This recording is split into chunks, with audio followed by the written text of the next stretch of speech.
So I will present joint works with Sylvain Hervé-Deza, who is in Bordeaux. And I believe that the talk will be like following of this talk in some point of view, let's say. And I will also present, I will insist actually on this second joint work with Diego Souza, okay, regarding to the quantitative unique continuation property for solution to second order elliptic equation in the plane. Okay, so if you want to obtain more details about the things that I will present now, so you can find it here. So this is the main references of the talk. So the first talk is really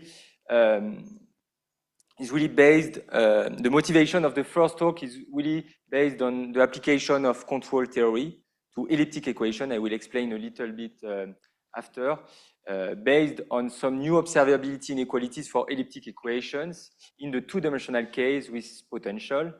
And the second work, actually, the motivation is also control theory, but for the moment, we cannot do control theory. We can only do, let's say, proving observability inequalities for elliptic equation without source term. So we cannot do control theory, but we can really obtain very interesting results in that direction. Okay, and anyway, if you have any question during the talk, do not hesitate to ask me. Okay, so first I will recall the Landis conjecture that were explained by Sylvain, but just to recall the main topic of the talk today. So let us begin. So the Landis conjecture is the following one. So it's a conjecture that has been stated by Landis in the 1960s, but actually it's quite difficult to find it in the literature, but it's really written in a paper by Kondratiev and Landis in 1988. So you can find it more or less here, okay? It's one of the part of the paper. So the conjecture is the following one. So it's really natural. I will explain why. So you take V, a bounded potential, okay, in Rn, in the Euclidean space, and you solve this kind of elliptic equation minus Laplacian u plus V of xu is equal to 0. And you assume that you have some very big decay at infinity. You assume that u decay more than exponentially at infinity. Then the conjecture is that u necessarily is equal to 0. Okay, so first of all, why it's quite natural to think about this conjecture? Because first of all, it's quite easy to find solution of this kind of elliptic equation that decay like exponentially. So for instance, you can think, as Sylvain told, so you can think about u of x is equal to exponential minus absolute value of x far from 0, okay? So you compute the second derivative and you obtain that the second derivative is really related by this relation to u, okay? Of course, it's far from 0, but it's quite easy to make a regularization of this. Okay, so you can construct exponential decaying solution, and it appears that it's quite difficult to do something that decay faster, okay? So it could be, let's say, a first hint to the conjecture. And the second hint is the fact that the conjecture is true in the one-dimensional case, okay? And it's quite easy to prove. I just want to present it very briefly. And this argument has been communicated to me by my former PhD advisor, Michel Pierre. So the hint of the proof, the crucial argument of the proof here in the one-dimensional case is the fact that the dual problem, if you look at the dual problem, the solution of elliptic equation cannot grow more than exponentially due to a Grunwald argument. Okay, so let's do the proof very quickly. So you take u, a solution of this kind of elliptic equation in R, okay, and u decay more than exponentially. So it's very easy to see also that the derivative decay more than exponentially, okay? And now, what is quite nice is the fact that you can see in the one-dimensional case, of course, it would not be the case in the multidimensional case, you can always see your elliptic equation as a second-order evolution equation. So you can solve the dual equation, minus phi prime plus v phi is equal to the sine of u, okay, starting from this kind of initial data. And by Grunwald, it's easy to see that phi and phi prime cannot grow more than exponentially, okay? And now you multiply this equation by u, okay? You integrate, and now you integrate by parts, okay? And all the boundary terms vanishes except the one that are located in minus r plus r, okay? And now you can compare u to phi and phi prime. So u decay more than exponentially, okay?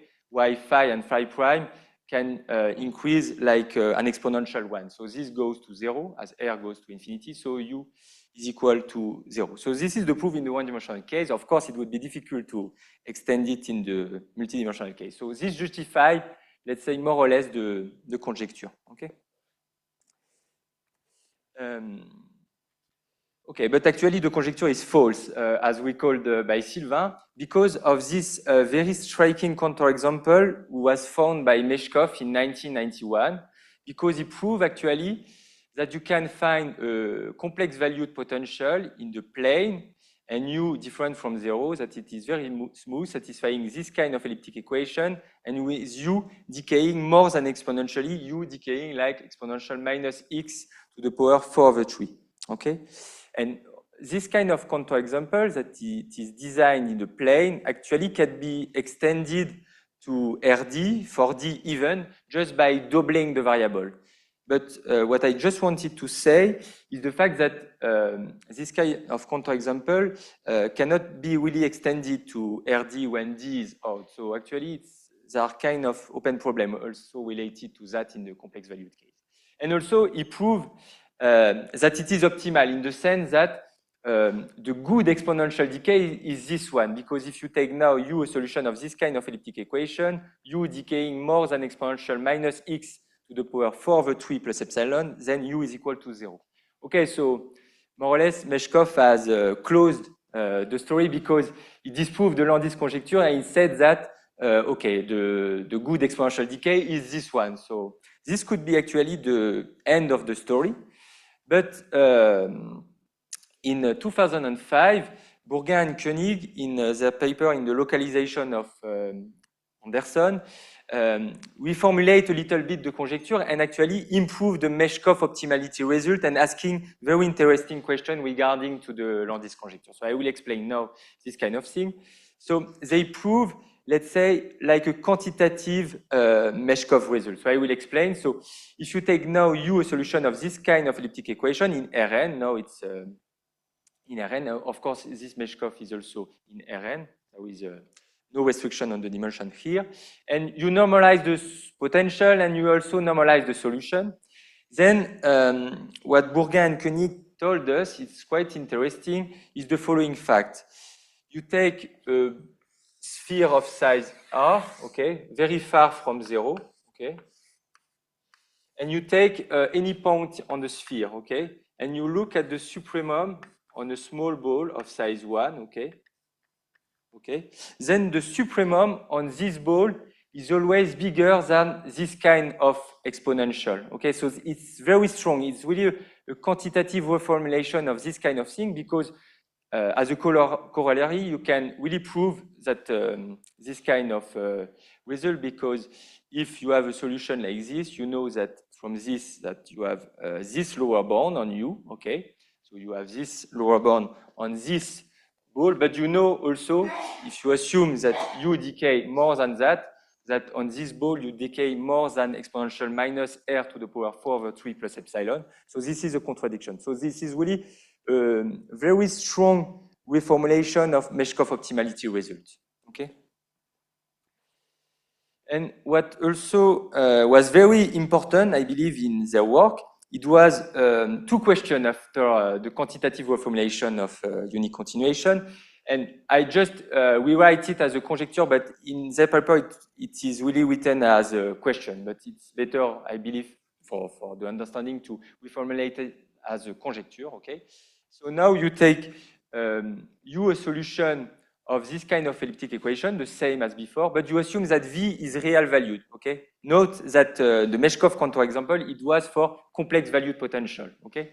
And you assume that U decay more than exponentially, then U is equal to 0. So it's really the reformulation of Landis conjecture, but assuming that now V is real valued, okay? So they ask this following question. Actually, it's still open now. But I will present some very interesting result in that direction of this conjecture. And they also reformulate what we call now quantitative Landis conjecture, okay?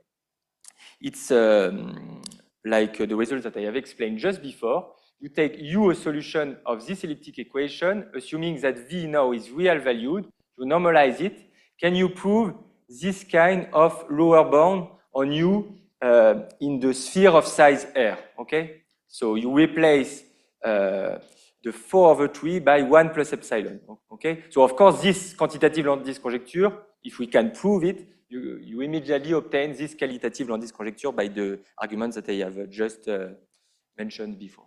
Okay, and today I will mainly insist on the contribution of people on quantitative Landis conjecture, not really on qualitative. Okay, I will really insist on quantitative because it's really related to observability inequalities.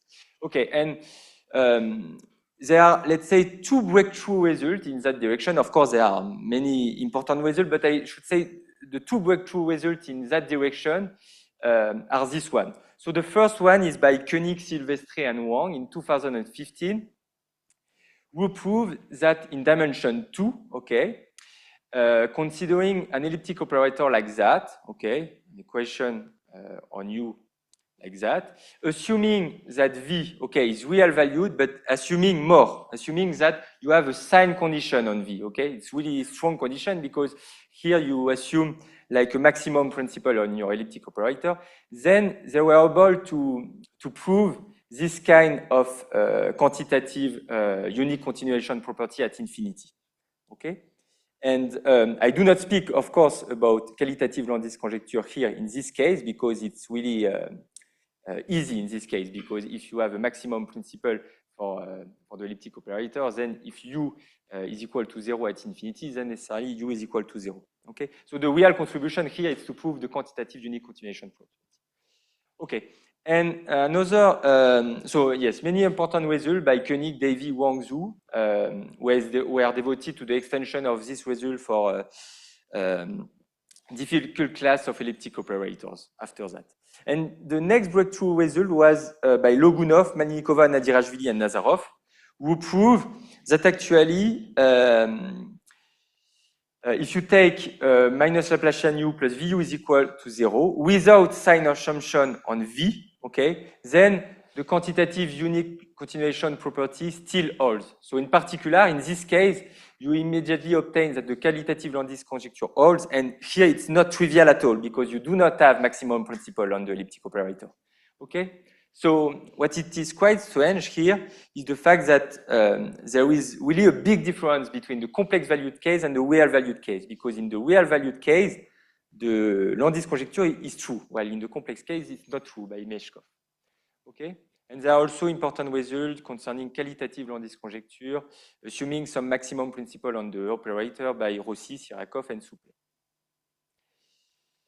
Okay, so now we'll present the main results that we have obtained in that direction. First with Diego Souza with regards to the Landis conjecture, and then I will present some results that I have obtained with Sylvain, more in the spirit of obtaining new results on control theory. Okay, so the results that we have obtained with Diego Souza is the following one. So basically, we prove that the Landis conjecture holds in the two-dimensional case, assuming that you have an elliptic operator like that with all the coefficients here that are real valued. So it's really like an extension of Logunov, Melnikova, Nadirashvili, Nazarov to a more sophisticated elliptic operator. Okay. So take W1, W2, real valued bounded, V real valued bounded. Okay, U a very weak solution of this kind of elliptic equation. U decay more than exponentially, then U is equal to 0. So it tells you that actually solution to second order elliptic equation in the plane, if they are real valued, okay, if let's say the coefficients here are real valued, cannot decay more than exponentially. Okay, and our approach was based on the obtention of quantitative unique continuation property at infinity, QUC.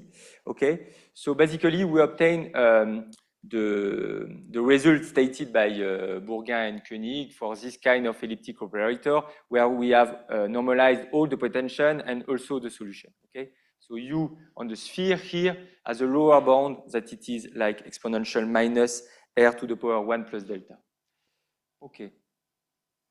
And in order to make a link to I believe what you used to show, I will just convert this kind of quantitative unique continuation property at infinity to, let's say, observability estimate.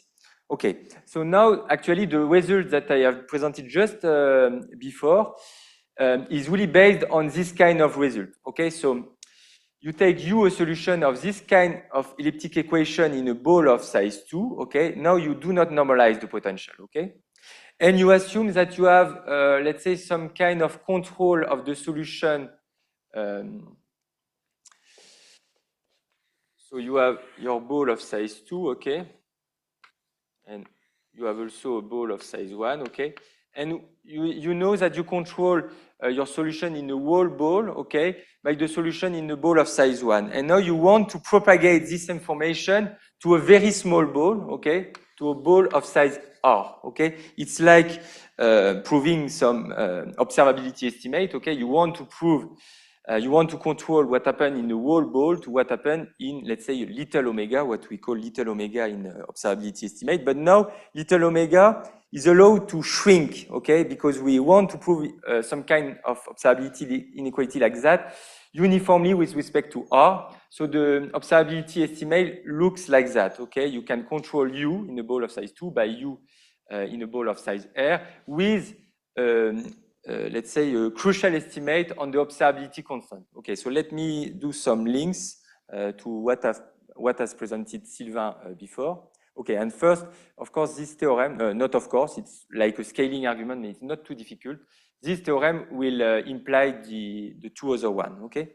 And, okay, so if you do not want to speak about when little omega is shrinks, let's say, take R is equal to 1/4, then if you just rewrite this kind of observability inequality, it gives you that you control U by in the ball of size 2, by U in the ball of size 1/4, okay?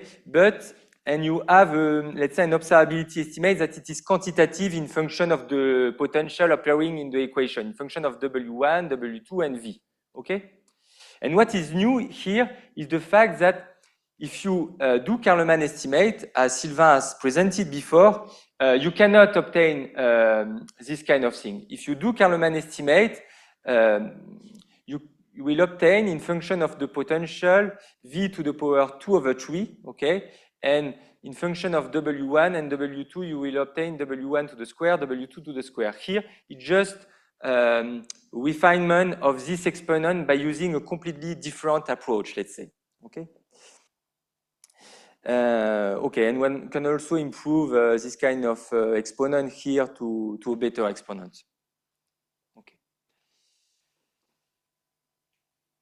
And with Sylvain, the results that we have obtained are the following one. So with Sylvain, we are more interested in doing control. So we were interested in solving, let's say, observability estimate with boundary condition, okay, and also observability estimate for non-homogeneous equation, okay, because here what we have proved with Sylvain is the fact that you can obtain this kind of observability estimate. Here it really looks like observability estimate in the two-dimensional case for a simply connected domain, and with an observability constant that it is like this, okay? It replaces the here V to the power 2/3 by V1/2 log 1/2, okay? And what was really new in our work was to do the non-homogeneous case and also the homogeneous boundary condition, because Logunov, of course, our strategy was really based on Logunov, Melnikova, Nadirashvili, Nazarov proof, but they only prove it for manifold, two-dimensional manifold without boundary, and above all, without source term. Here, we really allow source term, and as you will see after, the strategy of Logunov and collaborators is really based on the nodal set of the solution, okay? And that we cannot really use just straightforwardly for this kind of elliptic equation because it's non-homogeneous, so the nodal set could be arbitrary. Okay, and now I believe it's time to just present a result of control because it's a conference of control. So let us present a main application that we have in mind with Sylvain. So the main application that we have with Sylvain is the fact that, as he told us, there is, let's say, an open problem by Fernandez-Carras-Voisois who consists in trying to see which kind of similarities I just reformulate. The Fernandez-Carras open problem focus on the null controllability of semi-linear heat equation, and they try to know for which kind of semi-linearities you have a null controllability result or not.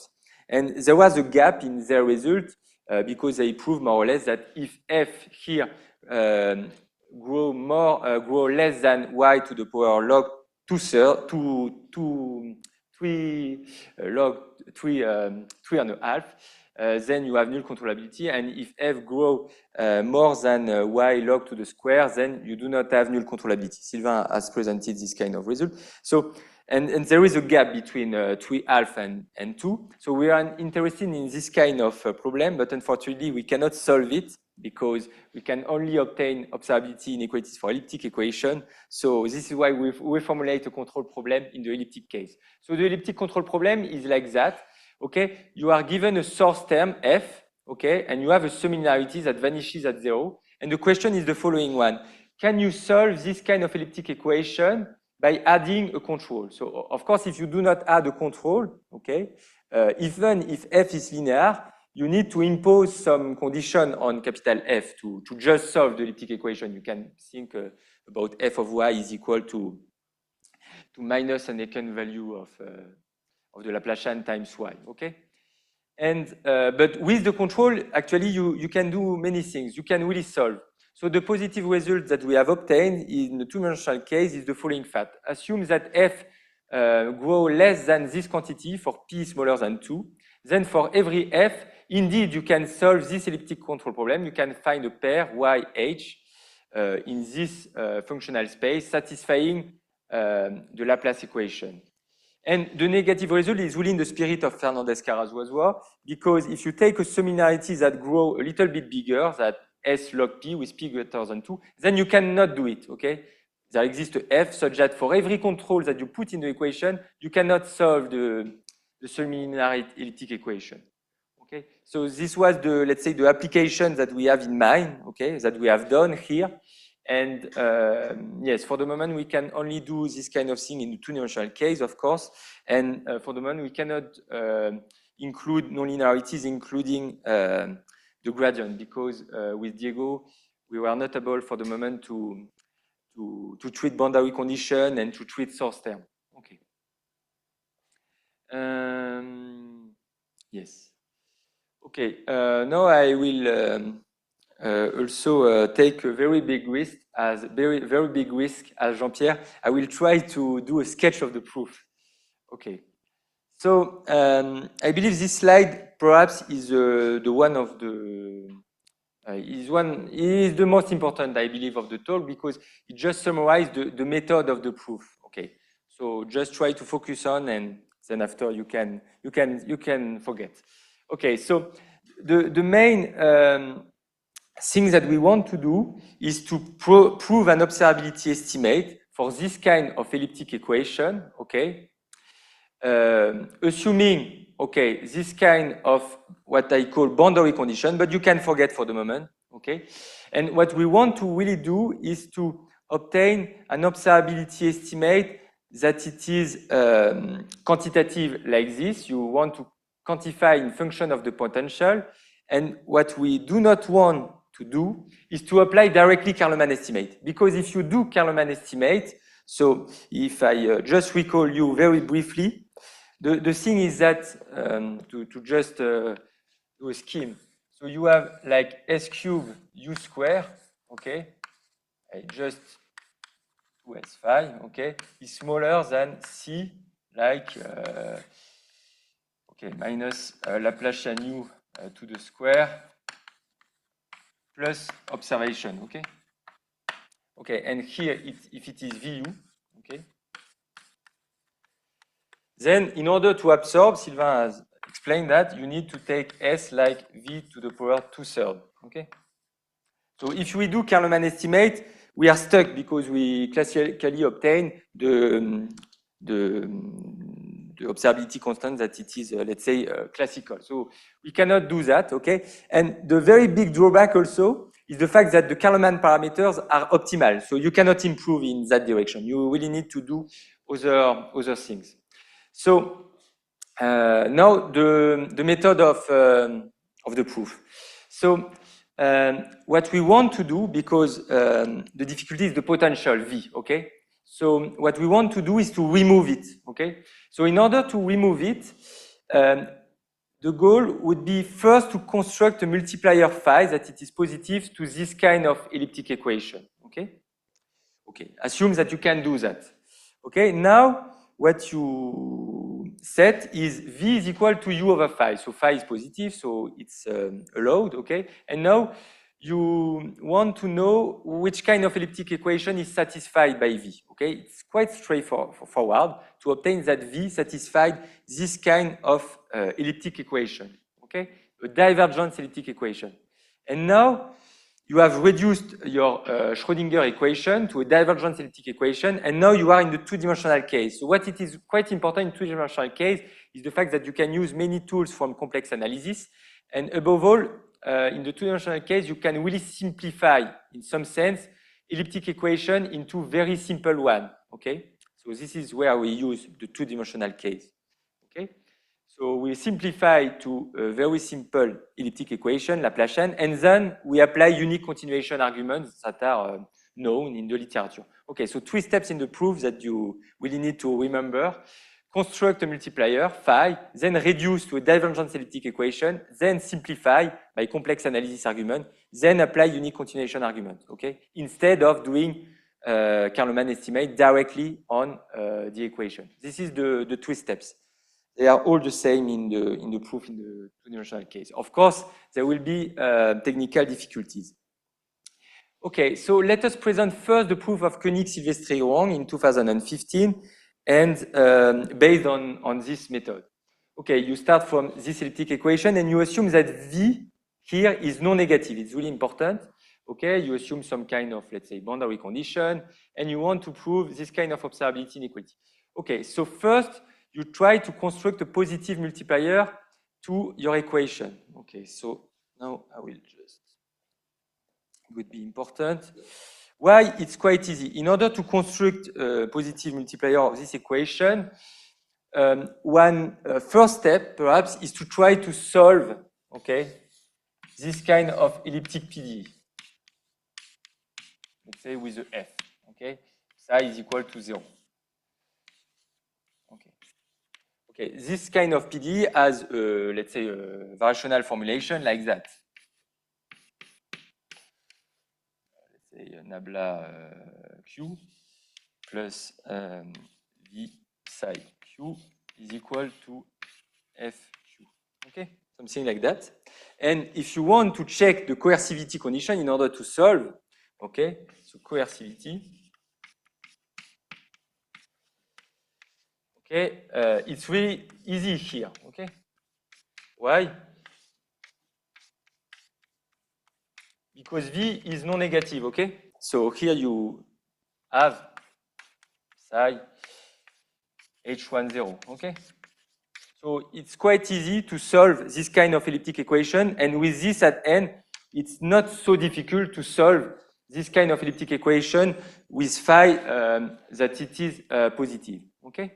And then I make the plan that I have announced. You transform it into a divergence elliptic equation, and then you are in the world of complex analysis. So you want to simplify it into a very simple elliptic equation. So what you can do here is like that. So this kind of divergent free vector is the rotational of someone. Then you define gamma as this complex function. Gamma satisfies this Beltrami equation. And then you want to remove this zero order term by a Cauchy transform. Okay, you can do it, and you can do it by estimating the Cauchy, let's say the Cauchy transform of alpha with respect to the multipliers that you have constructed in function, of course, of the potential V. And then you are now in a very safe situation because you have transformed this equation into a dz bar equation that is zeta is holomorphic. So now you have all the unique continuation tools that you can imagine for a holomorphic function in order to conclude.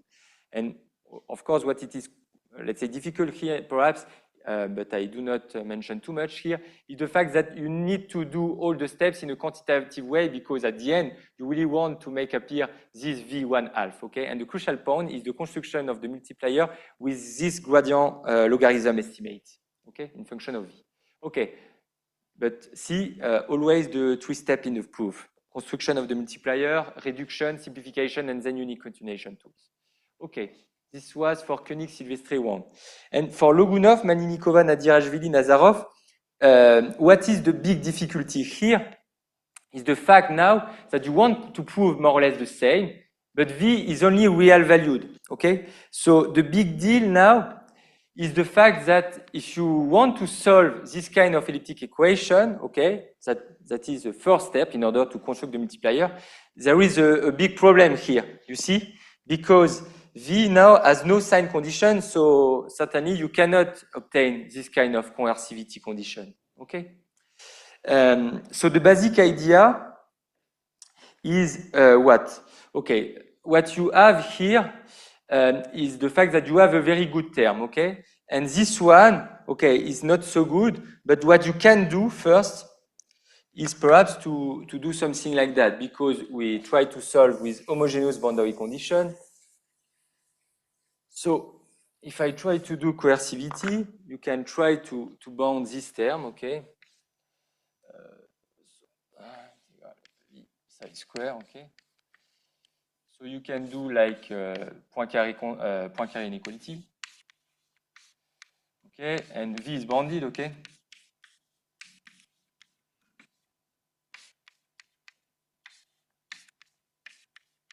Okay.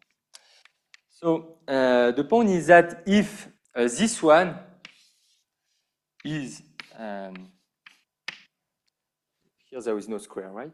If this one is very small, then you can prove your coercivity condition, okay?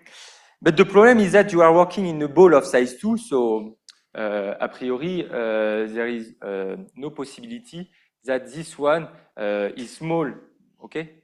So what you will do is to try to construct a domain where the Poincare constant is very small, okay, in order to solve this kind of equation. Okay. So now we'll explain how to construct the domain, and it is done in a very clever way.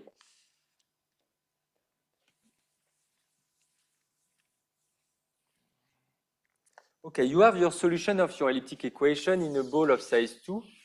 Okay, so this is B2. Okay, your solution is real valued, okay? You can always assume that because your potential is real valued, okay? It's really important to note that. And you have that your solution has a nodal set, okay? Z, okay, is the nodal set of U, okay? And the nodal set you can think as curves here, okay? In order to have, let's say, a picture of that. And to simplify also, you can think that the curves are closed, okay? Just to do that. And what you will do is to perforate the domain, okay? You will impose in that domain some disk of size epsilon, okay? It's of size epsilon, far from the nodal set, okay? You add many disks, okay? Many, okay? Far from the nodal set, okay? And if you add as many disks as you can, here, what will happen is the fact that if you consider omega epsilon, that is, omega is the ball minus the nodal set minus all the reunion of the disk of size epsilon, is the fact that omega epsilon has a Poincare constant very small. Why? You can think about it. If you take a point here, x, okay, actually, it should be at distance, let's say, more or less epsilon from the boundary. So the Poincare constant should behave like epsilon. So you have reduced the Poincare constant of your domain by perforating it and by introducing the nodal set of the solution. Okay? So you have introduced a domain where the Poincare constant is very small. So now take epsilon, okay, that it is a parameter, that it is not chosen for the moment, such that epsilon square is very small in comparison of V1 half. So now you can really do what I have announced. You can really prove your coercivity condition, but not in the whole omega, but in the perforated domain, okay? And now you apply the program that I have announced as before. You have your multiplier, okay? You can solve this multiplier equation with phi strictly positive. You reduce to a divergent elliptic equation, and now you try to simplify, okay? Okay, here it would be a little bit tricky because your divergent elliptic equation should not be solved in the whole ball of size 2. It should be solved in the ball of size 2 minus all the small disk of the perforation domain. And you can see that this elliptic equation is actually solved through the nodal lines. Okay, and now you do that. You apply, let's say, complex analysis argument. Okay, you can write this divergence free vector as a rotational. You need to be careful because here it's not simply connected at all now, but you can do it in a local way. And the crucial point now is to apply quasi-conformal mapping in order to simplify this equation into the Laplacian equation. Okay, and now you are quite safe because you have transformed your elliptic equation at the beginning to a very simple one, the Laplacian one, but you need, again, to be very careful because this elliptic equation is not solved in the ball of size 2, okay? It is solved in the image of the perforated domain through the change of variables that you have done. So you need to understand what is the image of your perforated domain by the quasi-conformal mapping domain, and you need to see what happened near the ball that you have removed from your domain, okay? But what it is crucial here is the fact that you have not removed a ball in an arbitrary way. You have done it such that it does not intersect the nodal lines. So you know that here you have some sign property on your function. So, and sign property for elliptic equation is, let's say, very strong property because you have many important things. In particular, you have Harnack inequalities that tell you that your solution will not vary too much. Okay, this will be crucial. Okay, but I strongly believe that it is technical, of course, okay? But let's remember again that the scheme of the proof is always the same, okay? You construct the multiplier, you reduce, you simplify, and then you apply unique continuation tools. And of course, the big difficulty I should say here is the first one, okay? To have the idea to construct the multiplier in a very clever domain such that it has a very small Poincare constant in order to have a coercivity condition in order to solve. And then, of course, it should be technical at the end, but the very clever idea here is in the first step. Okay, so what we have done here, starting from this idea, is to try to apply it to our new equation, minus Laplacian u plus other order terms, other lower order terms, sorry. Okay, and we try to prove this kind of observability inequality, and what it is crucial here is the fact that we cannot apply Kaldemans estimate because it will not give the good exponents that we want in the observability. Okay, and again, 3 steps of the proof. We have not invented something here. We really follow the scheme, okay? But of course, the scheme will involve, let's say, some technical difficulties that I will just try to mention a little bit, not to enter into all the details, of course, but just to see what we have done, okay? So we construct a multiplier not of the previous elliptic equation, but of the dual one. This is the good notion, okay? We just need to change a little bit. We not construct a multiplier of the previous equation, but of the dual one. We do what we have done before. We define V is equal to U over phi in order to transform it into a divergence elliptic equation. And now our goal would be to simplify as much as we can to a very simple elliptic equation of ici of one order to a dz bar equation. Of course, we will not be able to simplify in what we believe at first glance. We will only simplify into a dz bar equation that it is non-homogeneous, unfortunately, and at the end we need to handle this source term appearing here. And this is really due to the fact that now the crucial difficulty appearing is the fact that if you transform your elliptic equation to this divergence, you always have a drift term, and this causes many trouble to simplify into elliptic equation that it is, let's say, easy to manipulate. Okay, some new ingredients. I do not want to give you many details, but some new ingredients. Okay, here is the summary of the step one. The step one, as I have told you, is following Logunov, Melnikova, Nadirashvili, Nazarov. You take a parameter epsilon small. You will take epsilon that it is small in function of the parameter of your equation. What you first want to prove, it's crucial also, it's some kind of property of the nodal set that we call P epsilon, okay? That tell you that your nodal set could not have, let's say, very, let's say, small curve. It does not appear like that, okay? They are, let's say, always big curves, okay? It's a property, and it is crucial to prove that the domains omega epsilon is as a Poincare constant of size epsilon. Then you construct your multiplier like that in your perforated domain. So this is the plan, okay, of the proof. Okay, and now two crucial ingredients in the proof. I just want to insist here because I believe it's very simple lemma, but I believe that it's not, let's say, studied in the literature.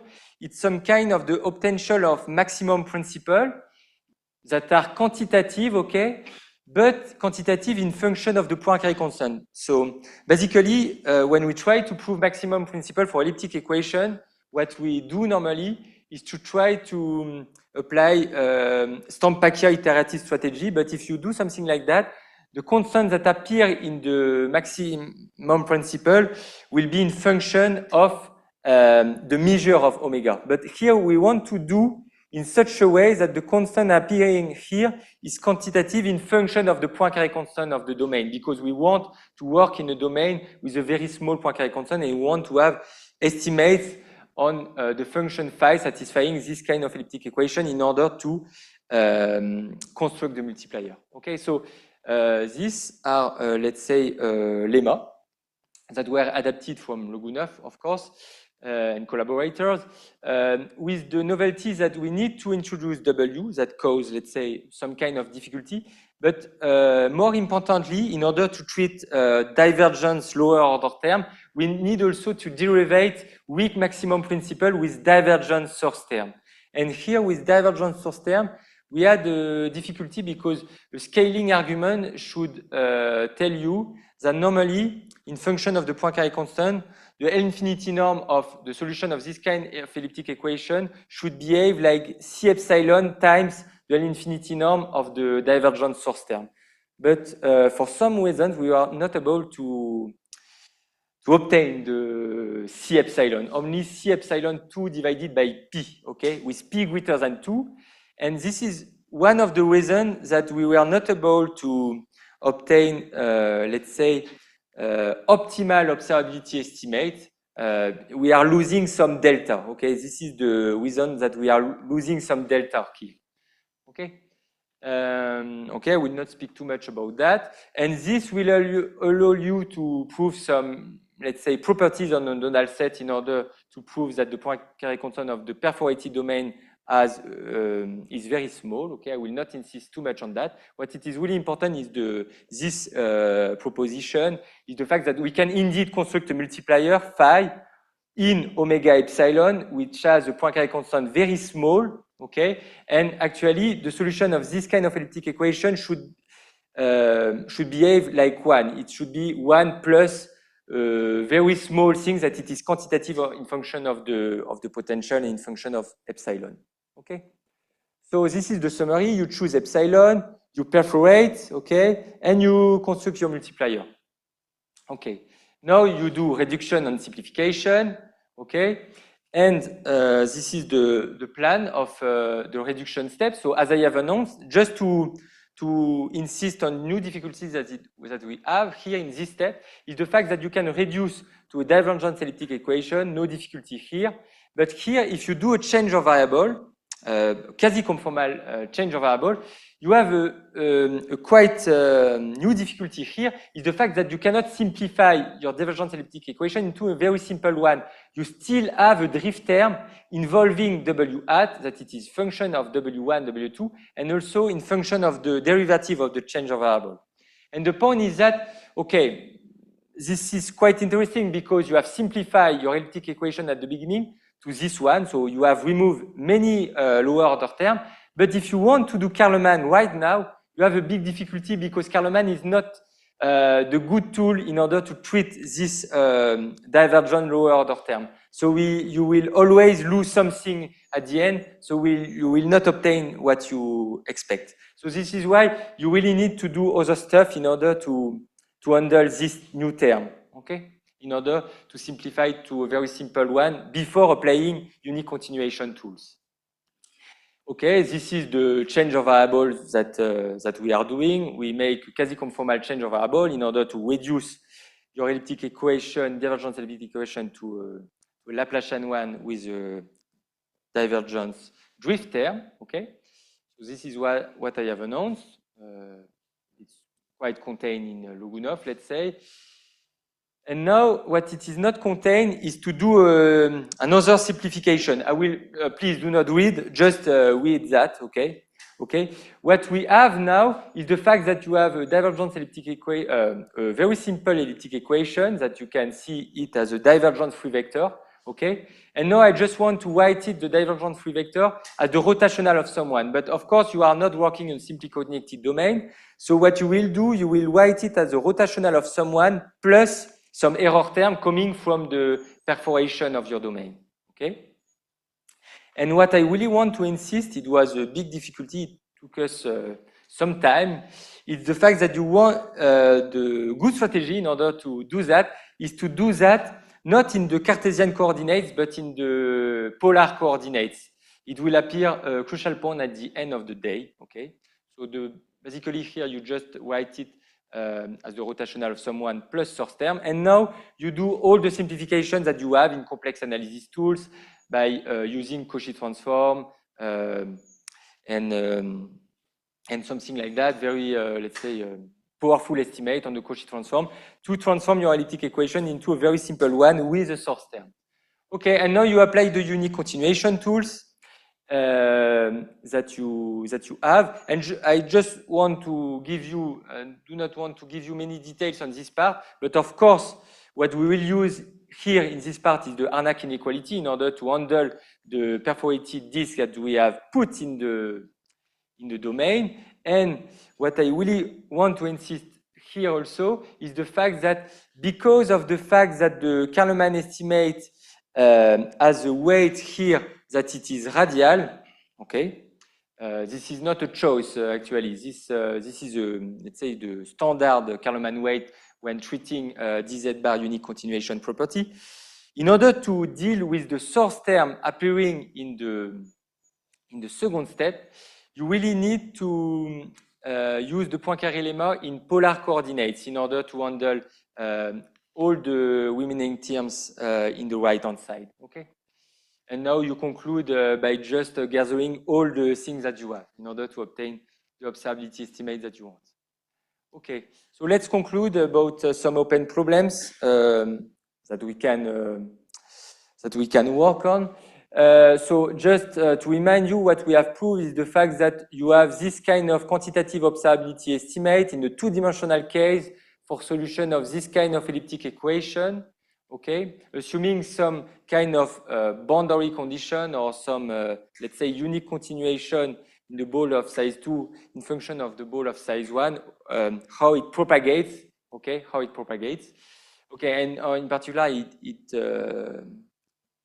gives us the Landis conjecture for a quite general elliptic operator in the two-dimensional case, sorry.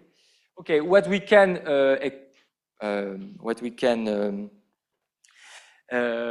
ask as a question is the optimality of this kind of thing. So, of course, we are not too far from the optimality. The optimality should be like W1 infinity times the logarithm or something like that. Here we have a little delta, okay? We are losing something, but we can ask about the optimality of this kind of observability estimate.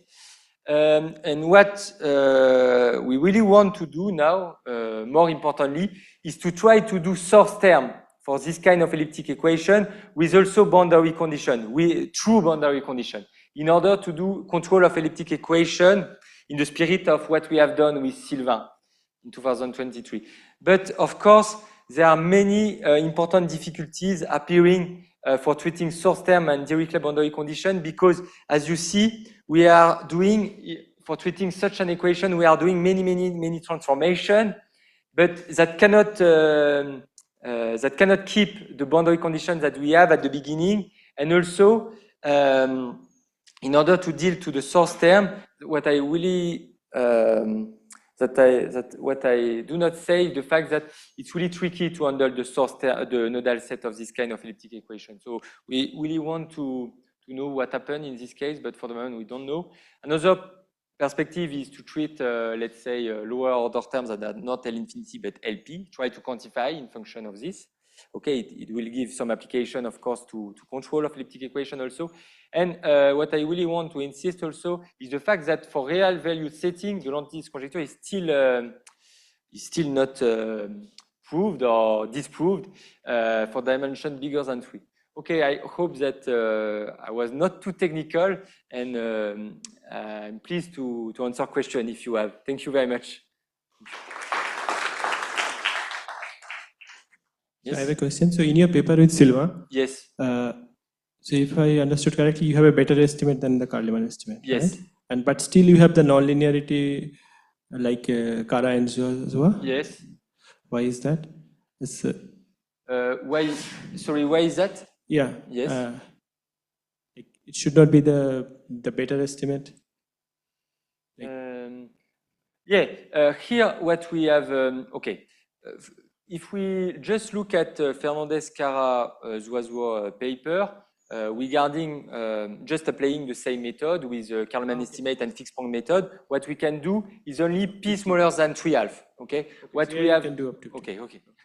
Sorry. So in the example where you took sinum function, yes, sinum of u, so you are excluding the case u equal to 0, or you are defining u equal to 0? Sorry, can you repeat? I have not understood. So the definition of the sinum function, you are defining u equal to 0 also there, including that u equal to 0 case in the definition of the sinum function. Of the what? That forcing you are taking sinum function. Na? Can you go to the slide where you are? Sorry? Of your signal function? Signum functions. Sorry. Yes. Slide before? Sorry. 1D. Yes, the sign of u. Sorry. Yes, sorry. Okay. Yeah, the sign of u. Yeah, there. So that you are taking the case u equal to 0 also? Yes. Here it's like you take the sign function. Here it's like it's discontinuous in my case. It's just like sign of u in my case should be like, okay, you take -1. Okay, probably it's discontinuous, and at 0 I put 1. At 0 I put 1. Okay. Because at u equal to 0, then it becomes the multi-valued map. 1 and yes. -1. For instance, I take 1 for if u is equal to 0. We do not really matter, because what it is really important. Okay, let's proceed like that. Forget about the proof. Instead of taking sign of u, take u. Okay, we take just u, because u now is perfectly defined. Okay, and we do exactly the same proof. Okay, so if you solve this kind of elliptic equation, okay, phi and phi prime grow at less than exponentially by Grunwald. And now, if you take u instead of sine of u, you multiply this equation by u. Okay, so it gives you u squared instead of u times the sine of u. You do exactly the same, and then you will obtain that phi is like that, and u, of course, okay, it's like exponential minus r1 plus epsilon, so it goes to 0. Okay, if you have some trouble with the sign, you can do the proof with u instead of sine of u. Yes. And yes, in between, I don't know exactly, you are telling about some sign property of elliptic function. Yes, can you repeat? Sorry. Yes. you are telling about some sign property of elliptic function, something like that. I didn't get Sign property? some So, property you are using in this figure. You are explaining also that here or after? No, in the later on. Please tell me the slide. It would be more easy for me. Do you have the slide where I can explain or? The maximum principle? No? You are using somewhere that sign property of the something like that. I don't know. Yeah. Okay, I understand. Sorry. Yeah, Okay. What I have said at some point is the fact that here, if we assume that V is non-negative, okay, what it is nice is that the rational formulation associated to this kind of elliptic operator has a good coercivity property, if V is non-negative. And also what you have is some kind of maximum principle that it is really nice to derivate, let's say, bounds in L infinity in function of the source term. Okay, and perhaps, I don't know if it was your question, I have also spoken about that with respect to this maximum principle. And I believe this maximum principle I really knew because here we are doing maximum principle in a quantitative way, such that the constant appearing here only depends on the Poincaré constant of the domain. Okay, normally if you do maximum principle, you always quantify in what I know in function of the measure of omega or something like that. Never in function of the Poincaré constant. And here it's crucial to quantify in function of the Poincaré constant. I don't know if it answers, but Okay. Yes? Thank you. Yeah, you're welcome.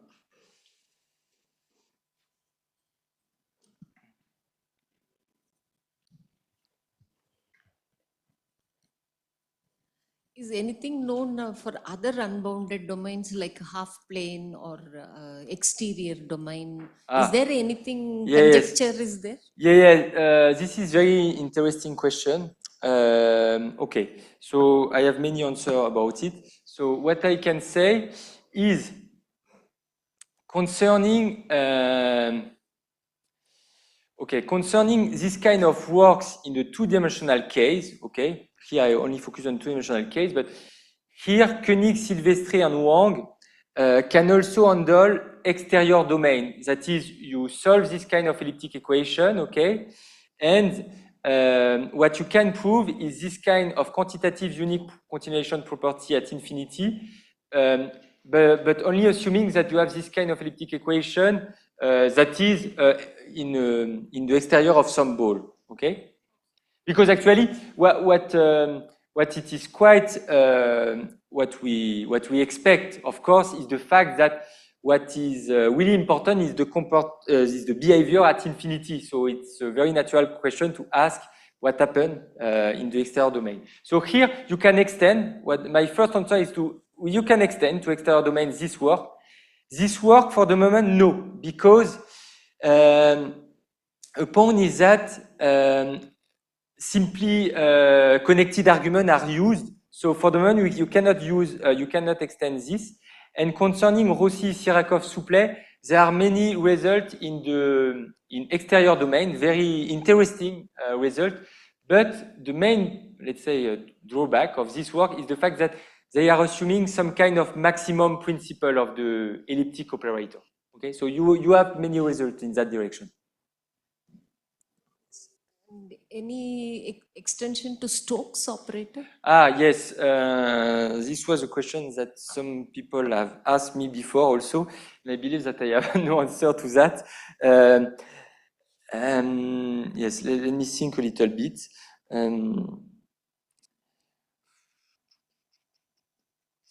In my mind, what should expect is the fact that because it exists Kerleman estimates for Stokes equation, so I believe we can expect that at least we can derive this kind of quantitative unique continuation property because it's really based, Bourgain-Koenig, on standard Kerleman estimate and it exists for Stokes.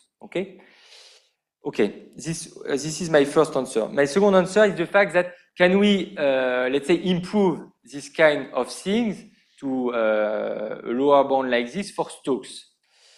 And I believe it should be quite difficult because our approach is really based on the fact that we try to transform an elliptic equation to a very simple divergence elliptic equation, then use complex analysis tools. I don't know if you can transform Stokes to like a divergence elliptic equation and then use this kind of complex analysis tools. This can be, let's say, this can be seen, but I believe it's not so easy. Yes. Thank you. Yeah, thank you. Thank you for the question. You can ask from there. Okay. So the construction of the multiplier, does Yes. it depend upon the getting Karlman estimate, the way you are constructing the multiplier? When I construct the multiplier, Yeah.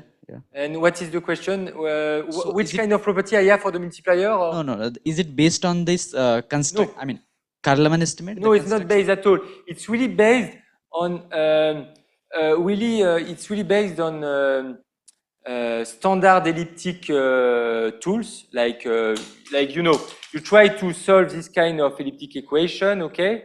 And if you can solve this kind of things by putting, let's say, good right-hand side term, you can really find a solution of your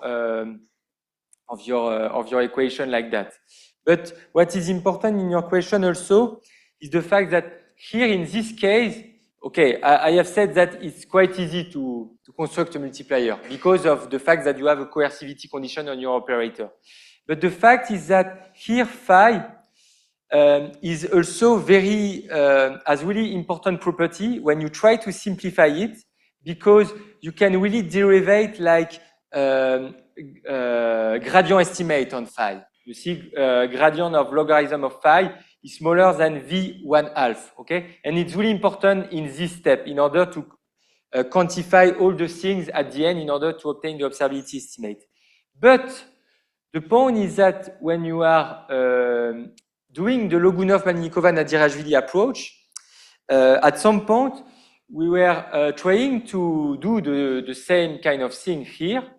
And in order to simplify really these steps that use a quasi-conformal change of variable, we were trying to, okay, we can reduce it into a very simple divergence elliptic equation, but we were trying to really do what I've done Koenig, Silvestre, and Wang, because it's really more simple because it does not involve quasi-conformal change of variable.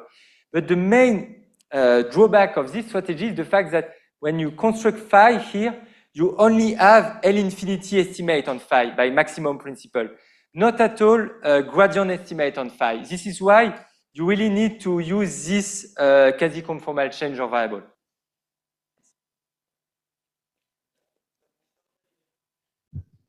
So the most of the result are in the real valued setting. Yes. So what if you take complex value? What will be the main most difficult part in that?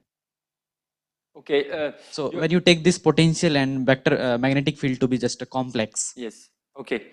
The point is that what it is really important in my proof is the fact that I use the sign property of U in order to define what I have called the nodal set of U, where U is vanishing. And also the fact that I perforate far from the nodal set. So if I perforate far from the nodal set, here I have some sign property on the solution. Here, for instance, U is positive and U here is negative.